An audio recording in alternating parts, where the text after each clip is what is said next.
수요 아침 예배 오신 여러분들을 환영합니다. 요즘 날씨가 많이 추워졌는데요.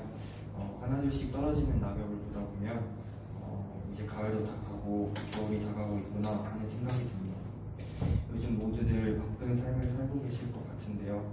특히 3, 4학년 선배님들이 학교 시험 준비와 또 다가올 임용시험을 준비를 하면서 정신없이 공부하고 계실 것 같아요.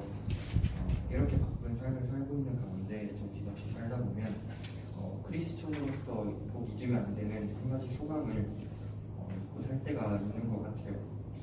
그 소망이 뭐냐면 천국에 대한 소망인데요. 물론 이 세상에서 가치 있는 것을 찾으며 사는 것도 중요하겠지만 그 무엇보다 값지고 참된 가치를 품고 있는 우리 천국에 소망을 두고 하루하루를 살아가는 여러분들이 될 수 있기를 소망합니다. 이 시간 그런 마음을 묵상하면서 주의 나라 함께 찬양하겠습니다.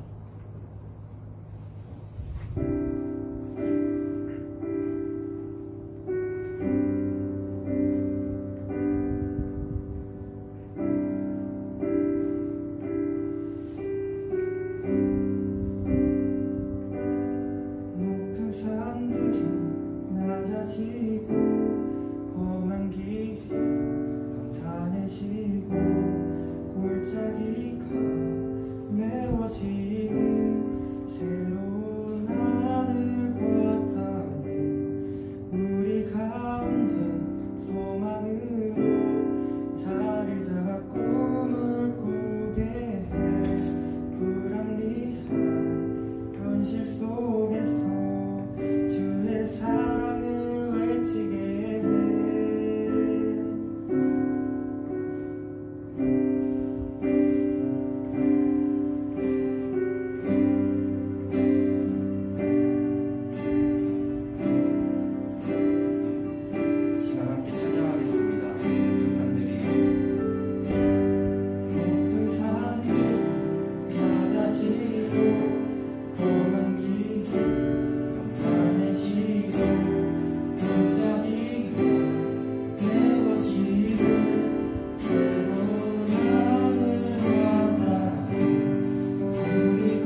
시간 함께 박수 치면서 찬양하길 원합니다. 죄 많은 세상은 죄 많은 이 세상은 내 집안이든 모든 보안은 저 하늘에 있네. 저 천국 문을 열고 나를 부르네. 나는 이 세상을 덮을 수 없도다.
믿음과 사랑만이 가득한 주의 나라를 가슴에 품으며 이 세상에서 살아갈 수 있게 해달라고, 또 더 나아가서 우리를 통해 천박한 이 땅에 천국을 소망하는 씨앗이 뿌려져 이 땅에서 주의 나라가 이루어지는 역사가 이루어지게 해달라고 이 시간 함께 기도하겠습니다.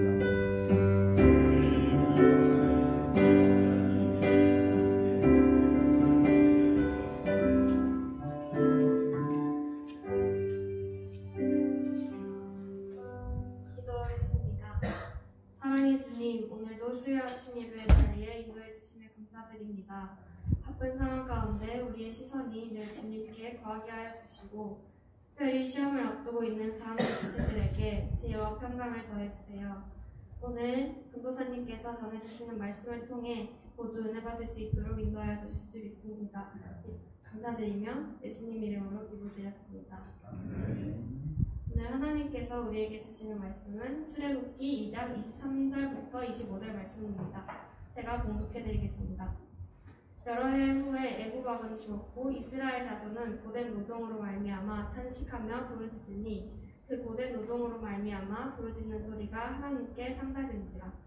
하나님이 그들의 고통 소리를 들으시고 하나님이 아브라함과 이삭과 야곱에게 세운 그의 언약을 기억하사 하나님이 이스라엘 자손을 돌보셨고 하나님이 그들을 기억하셨더라. 오늘은 하나님의 신실하심이라는 주제로 최락민 전도사님께서 말씀 전해주시겠습니다. 말씀을 통해 각자에게 은혜가 있길 바랍니다. 네, 반갑습니다. 뒤에서 학교 다니는 친구들의 야구 점퍼를 보니까 기분이 좋더라고요. 이게 젊음의 상징이잖아요. 그래서 여러분들이 그 뒤의 모습이 참 좋았고, 이 비를 뚫고 와서 예배드리고 있는 모습조차도 참 뭔가 개인적으로는 회개도 되고 좀 그래도 소수지만 소망이 있다라는 생각이 들었습니다.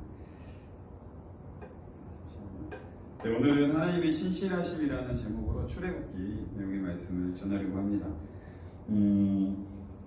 출애굽기 내용은 여러분들이 잘 알다시피 모세의 내용으로 중심이 되어 있는데요. 출애굽기 오늘 본문의 위치는 1, 2장의 내용을 마무리하는 지점과 동시에 3장이 여러분들이 잘 아시는 모세의 떨기나무 사건, 이제 출애굽의 여정이 시작되는 그 사이에 있는 앞에 1, 2장의 이야기를 마무리하고 3장부터 본격적인 출애굽의 이야기를 시작하는 그 중간에 있는 말씀입니다. 그래서 앞에 있는 1, 2장의 이야기를 짧게 두 가지 이야기가 흘러가고 있는데 이야기하려고 합니다. 첫 번째는 이스라엘 백성의 이야기고요. 두 번째는 모세의 이야기입니다. 먼저 이스라엘 백성의 이야기입니다.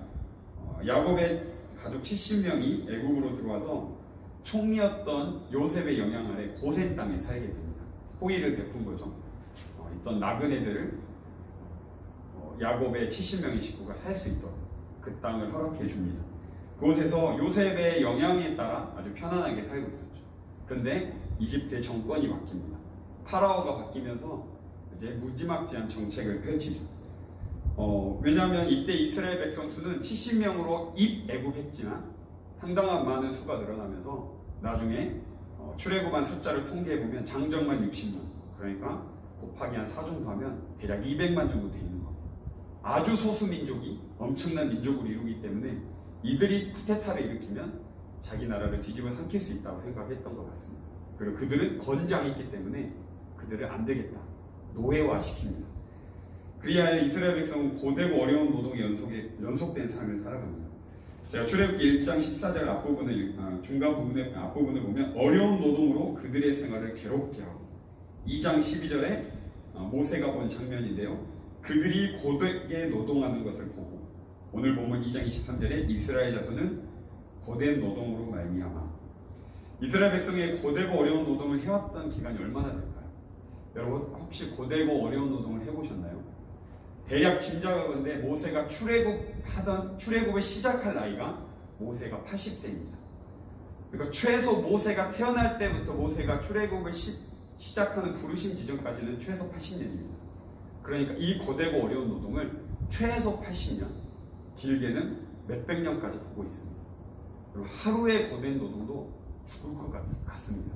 그런데 이들은 최소 80년 이상 이렇게 살았습니다. 아마 우리 인생 전체가 고된 노동이라고 봐도 과언이 아닌 것이죠. 그렇게 출애굽기 1, 2장에 기록된 이스라엘 백성의 이야기는 고통의 이야기입니다. 참 쉽지 않은 이야기죠. 두 번째는 모세의 이야기입니다. 이렇게 출애굽기 1, 2장 한쪽에서는 이스라엘 백성의 고통의 이야기가 흘러가고 있다면 한쪽에서는 모세의 이야기가 흐르고 있습니다. 출애굽기 1장은 모세가 태어나기 전에 이집트의 상황이, 특히 이스라엘 백성이 그 안에서 어떤 상황인지를 말해주죠. 그들이 노예화되었고 고통의 이야기를 살아가고 있는 상황입니다. 그때 이후로 출애굽기 2장에 모세 출생 이야기가 나오죠. 세 여인의 콜라보레이션이 나옵니다. 자기 어머니 요게벳, 그리고 자기 누이 미리암, 그리고 바로의 공주 그 세 사람. 이 당시는 여인을, 지금은 죄송하지만 지금 시대는 그렇죠. 그 당시 여인은 숫자에도 세지 않았습니다. 그 당시가 그랬다는 거죠. 그런데 하나님의 역사를 이루었던 세 여인이 나옵니다. 요게벳, 미리암, 바로의 세 공주. 요게벳은 용감하게 파라오의 명령을 무시하죠. 가엘강에 던져라고 했는데 그럴 수가 없어서 보니까 잘생겼다라고 표현하는데 그 잘생겼다는 외모적인 것을 뛰어넘을 겁니다. 이 안에 하나님의 계획하심이 있을 거다. 나무와 진의 역청을 바라서 나일강에 띄워보내죠. 그리고 미리암은 총기를 가르는데 누나는 그 떠내려가는 장면을 계속 지켜봅니다. 그리고 마침 그때 나일강에 목욕하러 왔던 바로의 공주, 그걸 보고 딱 봐도 피부는 히브리 민족인 걸 알 겁니다. 근데 아마 그 여인에겐 결핍이 있었겠죠. 아마도 자녀가 없었을 겁니다. 그래서 이 아이를 살려내고 그때 달려가서 미리암이 어떻게 하죠? 내가 유모를 소개시켜주겠다 하면서 자기 엄마를 소개시켜주죠. 아마 그 당시는 지금보다 훨씬 길게 젖을 먹였을 것으로 생각돼요. 3년 이상을 먹였을 겁니다. 그리고 그 아이는 엄마 품속에서 이집트 왕자로 보내져야 하지만 정체성은 히브리 민족으로 생각하고 살았을 거예요. 아마 이랬겠죠. 요게벳은 너는 히브리인이야. 너는 아브라함, 이삭, 야곱의 조상이 하나님의 자손이야. 너의 참 부모는 하나님이야. 라고 그렇게 정체성을 가졌을 겁니다. 그렇기 때문에 출애굽기 2장 첫 부분에 보면 이집트 왕자의 살인사건이 나오죠. 왜 이집트 사람들이, 이집트 관리인이 히브리 민족을 괴롭히고 있는데 모세가 울분이 올라옵니다. 자신의 민족을 괴롭히기 때문입니다. 이집트 왕자의 신분이었지만 실제 그의 정체성은 히브리인이었습니다. 그래서 이집트 왕자의 살인사건, 그리고 정치적인 이유로 미디안 광야로 도망가게 됩니다. 그렇게 한순간에 모세는 이집트 왕자에서 미디안의 광야의 나그네로 전락합니다. 이렇게 출애굽기 1, 2장 이야기는 이스라엘 백성의 이야기와 모세의 이야기가 동시다발적으로 흘러가고 있습니다. 이쪽에서는 계속 고통과 탄식과 그 당시로 따르면 피라미드와 라암세 수많은 것들이 짓고 있었겠죠. 벽돌 나르기, 흙 이기기 진짜 죽을 만큼 힘들었을 겁니다. 여러분 지금 공부하고 있는 건 고통도 아닙니다. 이거는 생산적이기라고 하죠. 정말 남의 신을 위해서 너무 애쓰고 있는 고통의 이야기, 그 속에 한쪽에서는 모세의 이야기가 흘러가고 있는 것이죠. 너무나도 그들은 힘든 상황입니다. 이스라엘 백성의 입장에서 말이죠. 고통, 억압, 탄식, 부르짖음으로 가득 차 있었습니다. 제가 이스라엘 한 사람의 이야기를 소개시켜주려고 합니다. 가상의 인물이지만 성경 속 이야기를 배경으로 상상의 인물을 꺼냈습니다. 잘 들어보시기 바랍니다. 안녕하세요. 저의 이름은 이스라엘입니다. 저는 히브리 민족입니다. 아브라함, 야곱, 이삭 그리고 요셉의 후손입니다. 우리 민족은 하나님께 택함을 받아 지금 여기 이집트 고된 땅에 살고 있습니다. 선조이신 요셉의 선한 영향력으로 인해 우리는 이집트 왕족과 아주 호의적인 관계로 살아오고 있었습니다. 그런데 어느 날 요셉을 전혀 알지 못하는 새로운 파라오 왕이 정권을 잡았다는 소식이 들려왔습니다. 전에 통치하던 파라오 정권과는 전혀 다른 방식으로 저희 히브리 민족을 대했습니다. 새로운 파라오 왕은 우리 민족의 숫자가 많고 건장하다는 이유로 우리를 두려워했습니다. 그래서 우리를 노예로 삼고 강제 노동을 시키기 시작했습니다. 고센 땅의 천국에서 파라오의 지옥으로 한순간에 뒤바뀐 것입니다. 여러분 혹시 하루 종일 땡볕 아래에서 흙을 이겨 벽돌을 만들어 보셨나요? 또한 갖은 고된 일로 괴롭힘을 당해 채찍을 맞아 보셨나요? 새로운 파라오 왕의 통치 방식 아래에서 하루하루가 지옥 같았습니다. 그것으로 끝나지 않았습니다. 파라오 왕이 고센 땅에 거주하고 있는 히브리 산파들에게 히브리 남자의 살해 명령을 내렸습니다. 낳자마자 가서 남자이면 죽이라는 것이죠. 히브리 민족이 더 이상 번성하지 못하게 하려는 명령이었습니다. 이때 당시 저희 아내가 임신했었는데 얼마나 조마조마했는지 모릅니다. 아들이면 어떻게 해야 할까 하며 무척이나 괴로웠습니다. 출생은 곧 죽음이었기 때문입니다. 그런데 산파들이 무슨 용기였는지 파라오의 명령대로 하지 않았습니다. 하늘의 하나님을 더 두려워했던 그녀들이 파라오의 신비를 건드렸습니다. 가만히 있을 파라오가 아니었죠. 그들을 통해 죽이려고 했던 파라오가 이제 직접 히브리 민족에 새로운 명령을 내립니다. 갓 태어난 히브리 남자아이는 모두 나일 강물에 던지고 여자아이들만 살려두라. 옆집, 앞집, 뒷집 할 것 없이 남자아이가 태어났다고 하면 그건 축복이 아니라 비극이었습니다. 그 핏덩이를 나일강에 바로 던져야 했기 때문이죠. 히브리 남자아이는 태어나는 그날이 바로 죽음을 맞이한 날이었습니다. 우리 민족은 파라오의 통치 아래에서 어찌할 수 없는 지옥과도 같은 시간을 보냈습니다. 그런데 여러분, 이 고통이 하루 이틀, 아니 1년, 2년, 10년, 20년, 30년 계속해서 고통의 시간이 지나가고 있습니다. 젊은 시절에는 체력이라도 있어서 버텼지, 이제 나이 들어가는 저는 오늘 또 죽을 것 같습니다.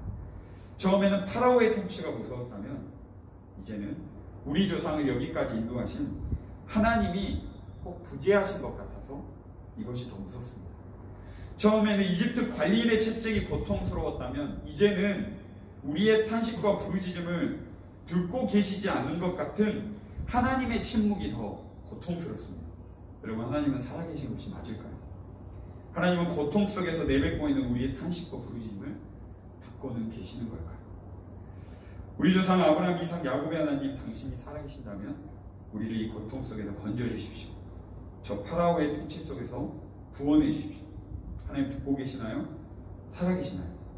제발 우리를 불쌍히 여겨주십시오. 지금까지 저 이스라엘의 이야기였습니다. 그 200만 인구 중에 한 사람의 제가 상상 속 인물을 이스라엘이란 민족의 이름 한 사람의 이름으로 꺼내서 이 성경성 있는 내용을 가지고 좀 더 펼쳐봤습니다. 저는 여러분, 이스라엘 백성이 이렇게 긴 시간 속에 고통받는 동안 하나님은 어디서 무엇을 하고 계셨을까요? 이스라엘 백성의 고통스러운 탄식과 구원해달라는 부르짖음을 듣고는 계셨을까요? 이스라엘 백성의 고통과는 견줄 수 없겠지만 여러분, 그리고 저, 우리 각자 삶에 주어진 고통의 자리들이 있으실 겁니다. 다시 말하면 하나님이 살아계신 것 맞나? 라는 질문이 나오는 하나님은 부재하시지 않지만 하나님이 부재하신 것 같은 부재감을 느끼는 자리가 있을 것입니다. 또는 하나님이 나의 탄식과 부르짖음을 듣고 계시나? 라는 질문이 나오는 하나님 꼭 침묵하고 계시는 것 같은 느낌을 갖는 자리가 있을지도 모릅니다. 여러분들은 어떤 부분에서 하나님의 침묵을 또는 하나님의 부재감을 느껴보셨나요? 저의 이야기를 짧게 하나 해드리면, 제가 신학대학원에서 알게 되어 종종 연락하고 지내던 한 전도사님의 글을 SNS에서 보게 되었습니다. 근데 그 글을 보자마자 제 성격이 좀 욱하는 성격이 있는데 막 하나님께 화를 냈어요. 삿대질하면서. 하나님 진짜 살아계시나요? 어떻게 그럴 수 있죠? 화를 내면서 기도 아닌 것 같은 기도를 했습니다. 탄식이겠죠. 하나님 이게 뭔가요? 라며 제 나름대로의 탄식과 부르짖음이었습니다. 그 전도사님 부부는 결혼한 지 시간이 꽤 되었는데 상당히 긴 시간 원한 대로 아이가 생기지 않았습니다. 그런데 어느 날 임신이 되었다는 기쁜 소식을 SNS상으로 올렸습니다. 저는 제일 처음 너무 기뻐하면서 그 영상과 사진들을 보면서 제일 처음 너무 기뻐하고 전화를 걸어 축하를 했습니다. 하나님께 감사했죠. 그런데 임신 5개월쯤 되었을까요? 유산의 위험한 징조가 있었고 결국 여러 가지 노력을 했음에도 불구하고 아이는 5개월 동안 엄마 뱃속에서 머물다가 하나님 품으로 돌아갔습니다. 이야기를 바로 들은 건 아니고 나중에 본인들이 마음이 정리가 된 후에 SNS를 글을 올렸습니다.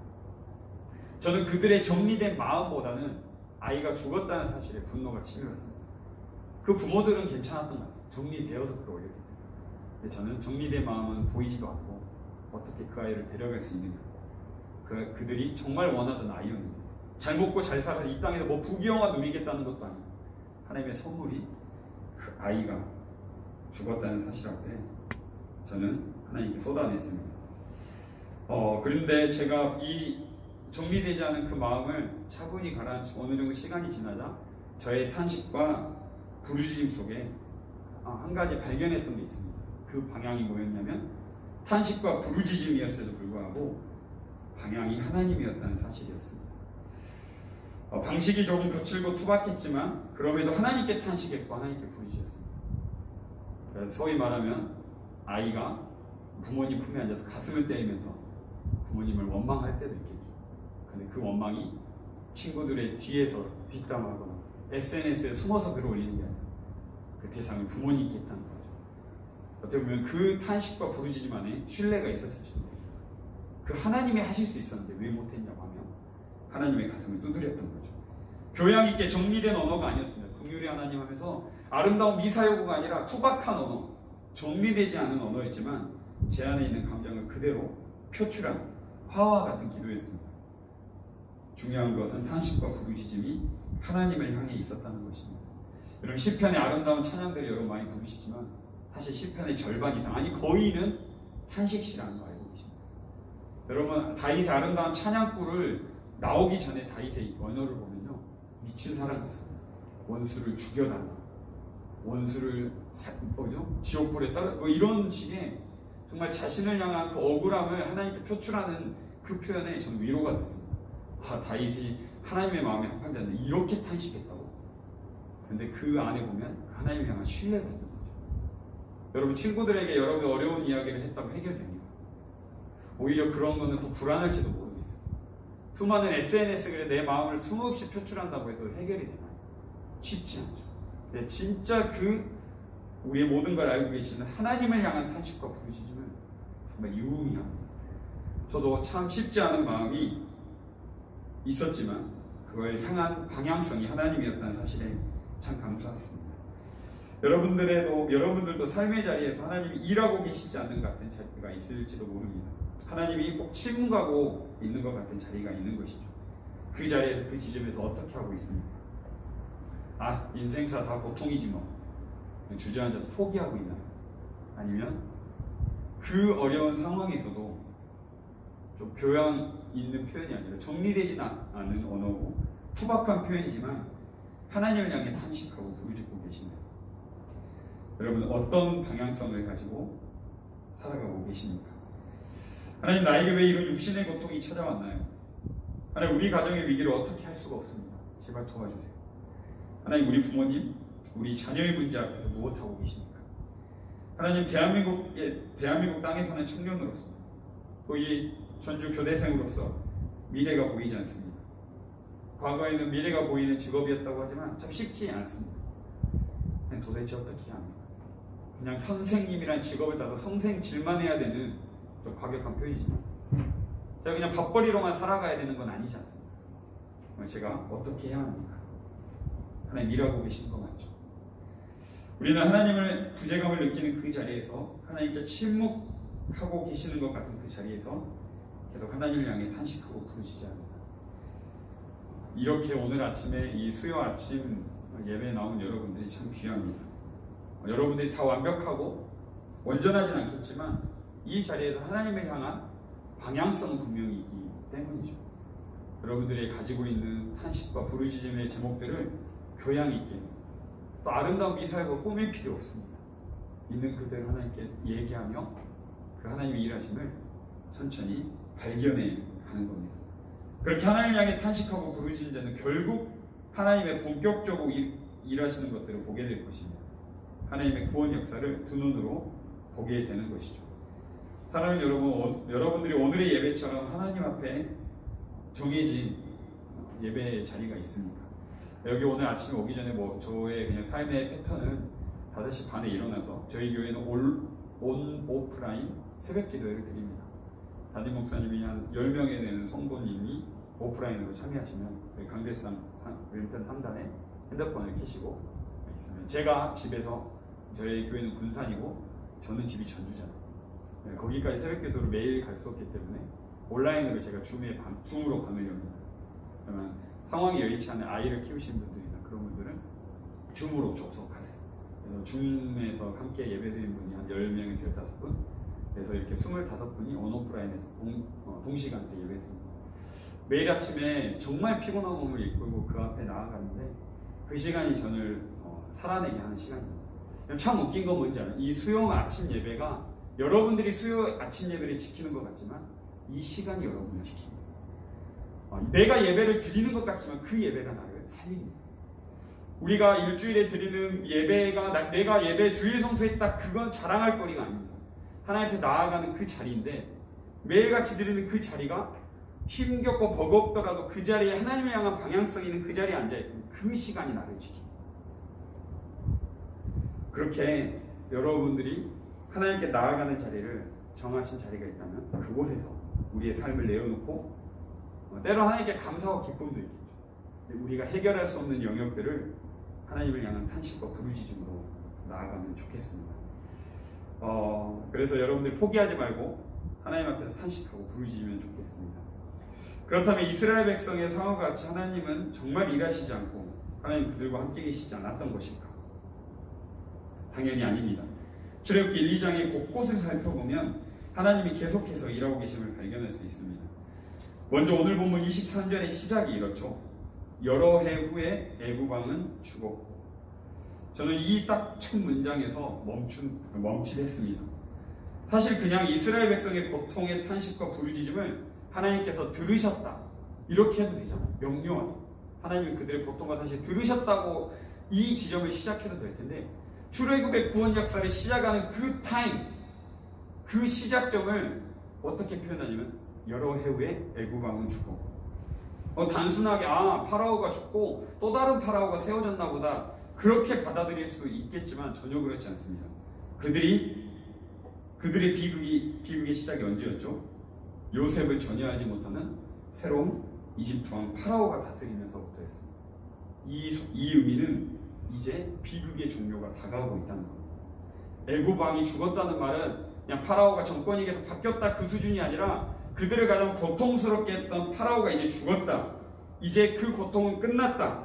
이제 하나님의 팔 걷어붙이시고 이제 일하신다. 이제 그들은 노예가 아니라 하나님의 백성이 될 것이라는 그 시점을 암시하고 있고 그리고 3장부터는 그 출애굽의 역사가 시작됩니다. 그렇습니다. 이스라엘 백성을 억압하던 고된 노동을 시킨 장본인, 그들을 노예로 삼았던 자, 그들을 탄식하게 하고 부르짖게 만들었던 자, 이집트 왕 파라오가 죽었습니다. 이스라엘 백성의 노예진 비극의 종료가 다가오고 있습니다. 하나님께서 이제 본격적으로 일하실 때가 다가오고 있는 것입니다. 그런데 사실 하나님께서 이스라엘 백성이 고통받고 있는 그 상황, 이 시점에서만 일하시겠다라고 말하는 것이 아니라 계속해서 일했습니다. 출애굽기 1장 7절에 보면 이스라엘 자손은 생육하고 불어나 번성하고, 출애굽기 1장 12절에 그러나 학대를 받을수록 더욱 번성하여 퍼져나가니, 출애굽기 1장 20절에 하나님이 그 산파들에게 은혜를 베푸시니 그 백성은 번성하고 매우 강해집니다.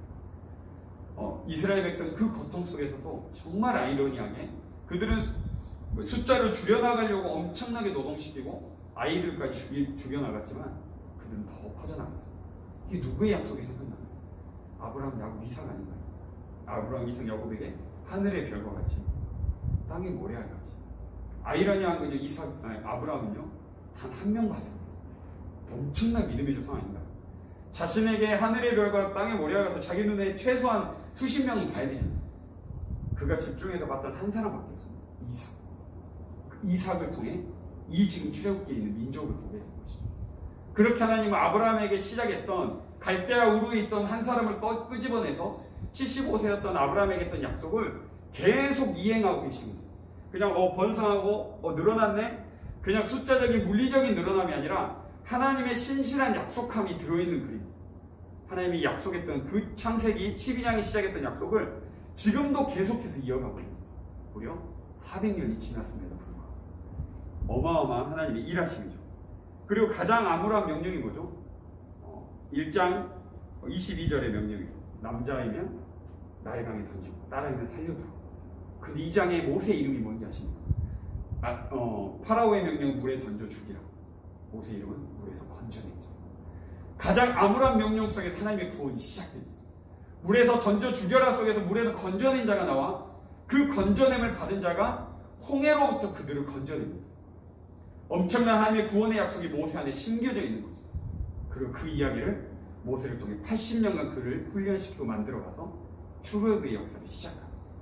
그 암울한 명령 속에서 가장 위대한 지도자를 준비하고 계셨던 거예요. 하나님은 여전히 일하고 계셨습니다.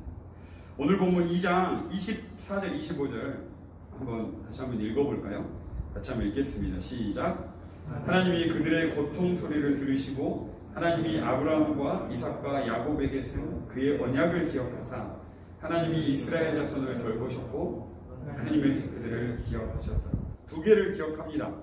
아브라함과 이삭과 야곱에게 세운 그의 언약을 기억하사, 그러니까 그들의 고통 소리를 들으시고도 일하시지만 이미 하나님께서 했던 약속을 기억하고 일하시는 거예요. 그리고 또 기억한 거죠. 그 약속을 본인이 했던 약속을 기억했기 때문에 그 약속을 이제 이루어야 될 백성들을 기억하신 거예요. 자신의 약속을 기억하고 그 약속을 이루어내야 될 그들의 백성을 기억하셨습니다. 하나님은 그렇게 신실하게 일하시는 거죠. 아브라함과 맺은 언약, 야곱과 이삭과 맺은 언약을 한번 보시면 창세기 15장 13절 14절에 이런 약속이 나옵니다. 아브라함과 맺은 약속이죠. 여호와께서 아브라함에게 이르시되 너는 반드시 알라 내 자손이 이방에서 객이 되어 그들을 섬기겠고 그들은 400년 동안 내 자손을 괴롭히리니 그들이 섬기는 나라를 내가 징벌할지며 후에 내 자손이 큰 재물을 입고 나오리라. 아브라함에게 했던 약속입니다. 너희 백성이 큰 민족을 이룰 건데 이제 그곳에서 이 땅에 객이 될 거야. 나그네로 되는데 그들이 너희를 400년간 괴롭히고 그 후에 내가 너희를 이끌고 나올 때 큰 재물을 입고 나오리라. 나중에 출애굽할 때 나오면 두 손 들만 이집트 백성들이 다 손들 때 거기 있는 모든 재물을 싹 긁어 나옵니다. 그리고 그 재물로 나중에 출애굽 광야에서 성막을 치죠. 어마어마한 일들을 하나님께서 약속하셨습니다. 그리고 이삭도 마찬가지고요. 야곱을 하나 더 볼 텐데 창세기 35장 11절 12절입니다. 야곱과 맺은 언약입니다. 하나님이 그에게 이르시되 나는 전능한 하나님이라 생육하고 번성하라. 한 백성과 백성들의 총회가 내게서 나오고 왕들이 내 허리에서 나오리라. 내가 아브라함과 이삭에게 준 땅을 내게 주고 내가 내 후손에게도 그 땅을 주리라 하시고, 이제는 더 멀리 봅니다. 그냥 그들을 출애굽한 정도가 아니라 왕까지 예언하는 거예요. 내 허리에서 왕이 나오리라. 거기서 누구 왕이 나오죠? 다윗 왕이 나옵니다. 더 위대한 왕이 누구시죠? 예수 그리스도까지 나옵니다. 그래서 어마어마한 그 마태복음 1장 1절 기억하시나요? 예수 그리스도의 족보 아브라함과 다윗의 자손, 예수 그리스도의 족보입니다. 아브라함으로 시작해서 다윗 왕가를 이어 그 왕권을 이어가는 예수 그리스도 왕의 족보가 나옵니다. 그 허리에서 왕들이 나올 거예요. 그러니까 그들이 여기에 노예로 있어야 되나요? 아니죠. 한 민족을 이루어 출애굽해야 되는 겁니다. 이제 하나님이 양손 걷어붙이시고 일하십니다. 그들을 애국 땅에서 이제 끄집어내려고 노력하고 있습니다. 지금 우리의 고통의 현실이 너무 커 보여서 하나님의 일하심을 볼 수 없고 하나님의 일하심을 느낄 수 없을 때가 있습니다. 우린 참 그렇죠. 하나님이 여전히 일하시지 않은 적이 없지만 우리는 우리의 고통과 우리의 관계의 고통, 우리의 미래의 고통, 또 우리 내면의 수많은 고통들로 인해서 거기에 매몰되고 잠식되어 버린 채 하나님이 이 온 우주 만물을 통치하시고 내 삶을 다스리고 있는 것을 망각해버린 채 하나님 부재하시진 않지만 부재하고 느끼고 살아가는 적이 참 많은 것 같습니다. 여러분, 신앙인으로서 참 그렇지 않나요? 제가 애써서 제가 지금 텀블러 운동을 2년째 하고 있거든요. 하루에 한 개씩 제가 커피를 마시는데 이 플라스틱컵을 줄이겠다, 환경운동에 일조하겠다고 1년에 365개를 줄이려고 발버둥칩니다. 그래서 저희 가족이 카페 가면요, 전 텀블러 4개 챙겨갑니다. 최대한 줄이려고. 근데 저의 노력과 상관없이 카페 앞에서 테이크아웃점을 보면 그 테이크아웃 컵들이 널브러져 있을 때 전 좌절합니다. 저 혼자 계란으로 바위치에 가고 뻘짓하는 것 같고 하나님이 지으신 이 아름다운 세상을 좀 지켜보겠노라고 발버둥치고 노력하지만 뭐 전혀 하나님은 살아계신 그들을 뭐 징벌할 것도 아니고 저를 축복하는 것도 아니고 오히려 우리의 인간의 욕심으로 인한 수많은 이 환경적 요인, 수많은 요인들이 우리에게 밀려 들어올 때마다 참 좌절합니다. 아니, 어떻게 해야 됩니까? 수많은 영역에서 그런 부분이 있죠. 정말 난 대학교 때도 정말 노력해서 시험을 준비하는 옆에 있는 형들이 야, 컨닝하면 되지, 뭐가 중요하면서 정말 그들이 쉽게 A+를 받는 모습을 보면서 뭐 그게 컨닝이 좋다 뭐 꼭 그런 건 전혀 따라갈 마음이 없었지만 노력했음에도 불구하고 되지 않는 이상한 환경 안에서 참 쉽지 않았습니다. 참 어려운 수많은 영역 안에서 하나님의 뜻대로 살아가려고 하는데 하나님은 전혀 살아계시지 않은 것 같고 하나님은 내 이야기를 듣고 있나? 그런 때가 참 많이 있는 것 같습니다. 사랑하는 여러분, 그런데 하나님은 약속하신 것을 지켜가시는 분입니다. 우리는 하나님의 그 신실하신 성품을 의지하고 살아가는 사람들입니다. 눈앞에 보이는 현상으로 요술램프 진이를 믿는 게 아니죠. 내가 기도했는데 땅 얻어냈다. 그걸로 살아가는 것이 아니라 우리는 하나님의 존재를, 하나님의 성품을 의지하며 살아가는 겁니다. 하나님의 영원하신 사랑, 하나님의 긍휼하심, 그리고 오늘 하나님의 신실하심. 신실하심이 무슨 뜻이죠? 우리 한국말로 쉽게 말하면 믿을만하다입니다. 아니, 믿을만한 정도가 아니죠. 그 400년 전에 있었던 약속을 우리는 어제의 약속도 까먹고 살아가는데 400년 전에 있었던 약속을 지금도 이행하고 계십니다. 더 쉽게 우리로 말하자면 이 성경 66권에 기록된 약속을 지금 2021년 살아가는 우리에게도 약속을 지켜가시는 분이라는 것이죠. 여러분, 하나님의 눈앞에 반짝반짝 우리에게 뿅 나타나는 그 현상에 그것도 감사하지만 그것에 너무 멈춰있지 마시고 그 하나님의 크신 성품 안에 우리가 들어가야 합니다. 사랑하는 여러분, 기록된 말씀을 통해 보여주신 하나님의 약속을 알고 계시고 믿고 계시나요? 두려움이 가득한 하나님의 자녀들에게 여호수아 1장 9절을 통해 말씀하시고 약속하십니다. 내가 내게 명령한 것이 아니냐. 강하고 담대하라. 두려워하지 말며 놀라지 말라. 내가 어디로 가든지 내 하나님 여호와가 너와 함께합니다. 여러분, 이 여호수아가 얼마나 두려웠을까요? 바로 앞에 지도자가 누구였죠? 모세였습니다. 모세 바로 옆에 있었던 사람이 여호수아. 10가지 재앙도 봤습니다. 그리고 마지막 재앙을 빠져나왔는데 앞에는 홍해, 뒤에는 이집트 군대. 그 가운데서 어떻게 했죠? 바다를 메마른 땅처럼 걷게 된 그 지도자가 모세였습니다. 그리고 아말렉 전투에서 승리했던 것도 봤고요. 만나와 메추라기도 내리게 했던 거 봤고요. 노뱀 사건도 여호수아는 다 봤습니다. 그런데 이제 지도자가 교체되고 바로 앞에 섰던 사건이 아이러니하게도 엄청난 기적을 베풀었던 홍해 기적 사건과 오버랩 되는 요단강 앞입니다. 이걸 건너서 가나안 땅에 들어갔는데 자기는 너무 부족한 거예요. 근데 하나님 뭐라고 위로하죠? 모세와 함께 했던 것처럼 너와 함께하고 강하고 담대하고 두려워하지 마라. 하나님 약속하십니다. 그리고 요단강을 건너게 해줘. 불안과 염려로 가득한 여러분이 있습니까? 예레미야 29장 11절을 통하여 말씀하십니다. 여호와의 말씀이니라 너희를 향한 나의 생각은 내가 하나니 평안이요 재앙이 아니라 너희에게 미래와 희망을 주는 것이니라. 하나님은 평안을 주시고 미래와 희망을 주시는 하나님을 약속하십니다. 당장 눈에 보이는 상황과 현실 앞에서 불안해하고 염려하는 우리에게 평안을 약속하시고 그렇게 하나님 안에서 평안함을 갖도록 신실하게 일하십니다. 막막한 미래 속에서 부족하지만 하나님을 믿고 고군분투하고 살아가는 자녀들에게 창세기 22장 말씀으로 여호와 이레, 뭐죠? 하나님께서 준비하시고 예비하신다고 말씀하십니다. 아무 재물도 없고 아들을 바치러 가는 그 상황에서 수풀 속에 걸려있는 양을 준비하시는 거죠. 절대 이길 수 없는 상황. 출애굽에 했는데 노예입니다. 싸워본 적도 없습니다. 400년 동안 노예 근성으로 살아왔던 그들에게 아말렉 전투가 이루어집니다. 이길 수가 없어요. 그런데 앞에서 여호수아가 싸우고 뒤에 산에서 모세가 손을 들고 양쪽에 아론과 홀이 붙잡자 이깁니다. 여호와니시 하나님이 승리를 주신다고 약속하십니다. 여러분의 힘으로 이길 수 없는 상황에서 이 말씀으로 약속하신다고. 그리고 육신의 질병, 내면의 아픔, 수많은 고통받는 자녀들에게 출애굽기 15장 여호와라 너희를 치료하는 하나님으로 신실하게 일하십니다. 여러분 현실에 주목하면 매몰되지만 그보다 훨씬 크신 하나님 안에 나아갑시다. 하나님은 신실하시다. 그리고 계속해서 일하셨고 지금도 일하십니다. 여러분 지금도 여러분 숨쉬고 심장 뛰고 있잖아요. 제가 곰곰이 생각해보면 뇌에 있는 명령을 우리가 다 명령하고 산다. 이 뇌가 반사적으로 다 명령하는 게 아니라 제가 달리기를 하려고 하는데 야, 나 뛸 테니까 심장 박동수를 더 넓혀. 이러면 단 1초도 생각하고 살 수가 없어. 나 걸을 거야. 근데 이 정도 스피드로 너가 이 무릎과 발 포조 맞춰서 걸어. 여러분 그렇게 생각하고 살아가시면 됩니다. 우리 온 몸은요 하나님이 설계하신 대로 자연스럽게 오늘도 안에 그렇게 운행해요. 밥이 들어가면 어떻게 하죠? 아밀라제 위액이 다 쏟아져 나옵니다. 여러분 명령해본 적이 야 밥 들어갈까 아밀라제 나와? 그러지 않잖아요. 이 모든 우리는 오늘도 신비 안에 살아갑니다. 한 번도 명령하지 않았는데 머릿속부터 발끝까지 우리 온 몸은 온 우주를 읽어내고 그 하나님의 명령대로 움직이고 있습니다. 오늘도 우리는 기적 안에 살고 있는 거예요. 근데 이게 당연한 듯이 그냥 우리의 놓여진 현실에만 매몰돼서 하나님 일하지 않으셔. 아니요. 하나님 매일같이 일하셨고 지금도 일하십니다. 그 하나님의 크심을, 하나님의 신실하심을 보고 우리 걸어갔으면 좋겠습니다.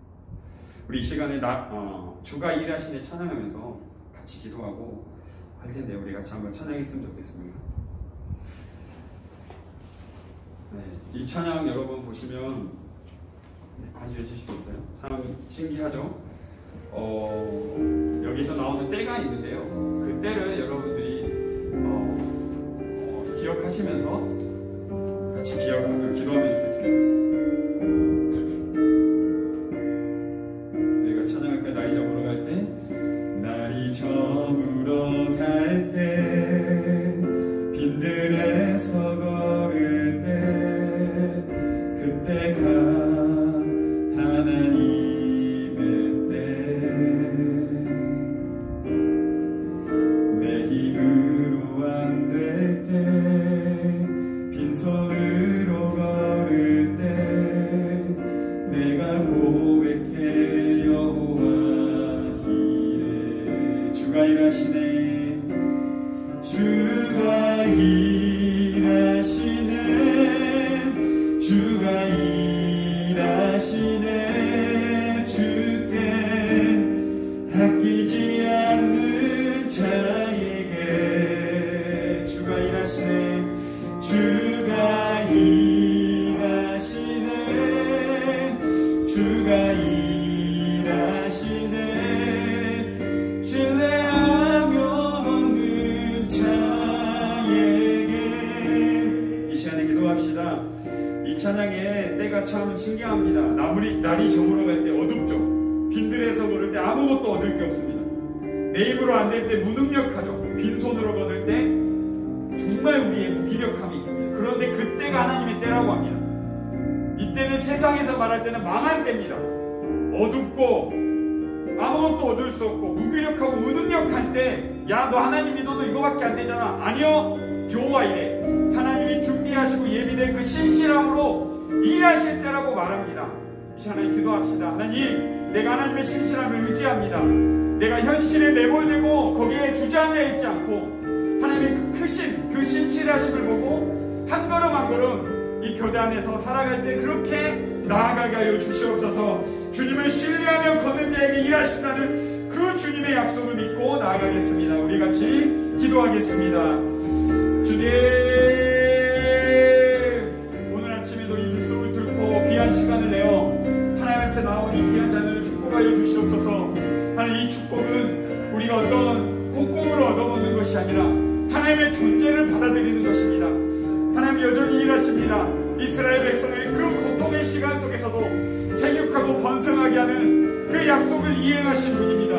그 어려운 속에서도 히브리 산파 두 여인을 통해 하나님 생명을 이어가게 하십니다. 그리고 아버지 하나님, 엄마와 요게벳, 누나 미리암, 바로의 공주 그 세 여인의 콜라보를 통하여 위대한 지도자 모세를 살려내시고 길러내십니다. 그 고통의 한복판에서 여전히 하나님 약속을 이행하십니다. 하나님, 우리 인생 속에서도 고통과 탄식과 부르짖음이 쏟아져 나오는 그곳이 있습니다. 하나님, 그곳에서 여전히 우리가 좌절하고 실패하며 인생 다 고통이지 뭐 하며 포기하는 것이 아니라 신실하신 하나님을 의지하며 한 걸음 한 걸음 내디딜 수 있도록, 그리하여 하나님의 양손에 거치시고 우리를 위하여 일하시는 것을 목도하고 하나님 향한 찬양이 터져나오게 하여 주시옵소서.